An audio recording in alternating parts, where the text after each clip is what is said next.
So joining Morning Rush now to help us get a better understanding of these challenges that some Florida residents are now facing is Robert Murphy, the founder of Better Flood Insurance and self-proclaimed flood nerd. Love to hear that. Robert, thank you so much for being here with us today.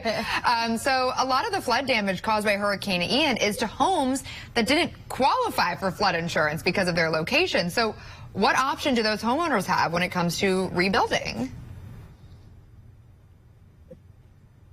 Well, they didn't. They did qualify. It just is that they chose not to have flood insurance, that they were unaware that they could purchase flood insurance.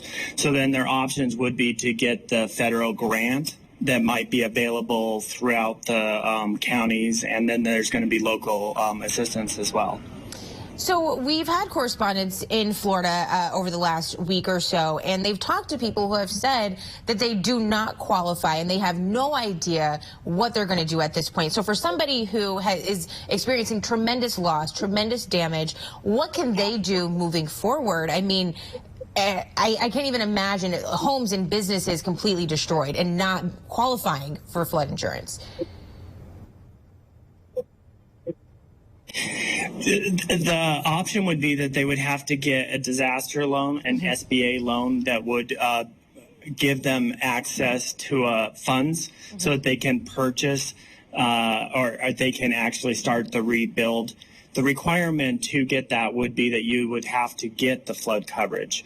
Some of the areas, if they weren't able to get flood coverage, especially on the islands, they would have to go ahead and get the disaster relief that Biden may sign in or the governor may release. So under a majority of homeowners insurance policies, for those who do have them, flood damage is not considered a form of water damage. And maybe some homeowners aren't flood nerds like yourself and don't realize that there are two different things. So can you kind of explain the difference? You know, it's too late for some now, but what is something that people should know about the difference between the two?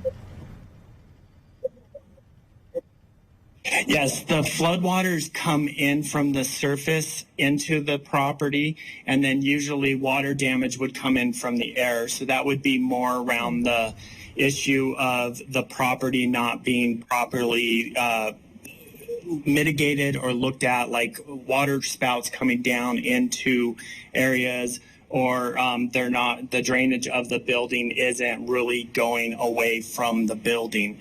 So it is the water that's coming in that would be a flood damage. Wow, interesting. So what advice do you have for people who were impacted by Hurricane Ian and don't have flood insurance? Is this something that, okay, lesson learned moving forward, this is what I'll do next time? Yeah, what we're seeing across the country is that more and more people are actually purchasing flood insurance. There were quite a few people that decided to forego flood insurance because of some of the hike increases, and they weren't required to purchase flood insurance because of them not having a loan or they were in a low-risk flood area. So I would suggest to all those, look at the water plane, look at your elevation, know that all the flood water will go to the lowest elevation, and possibly get a policy if you can, which are typically going to be around, we sell most policies that could be anywhere from $500 to $1,500 for the most part, and that's across the country, and that's actually a fairly good range. The reason that the homeowners doesn't cover it is that there is a 20% chance of any given year during a 30-year loan that a property would flood.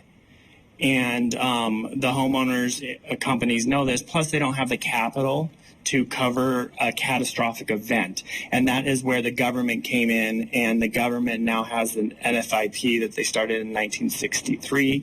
And then they there's a bunch of private flood options that are typically Lloyd's of London and other syndicates and other options that are out there that are offering flood coverage.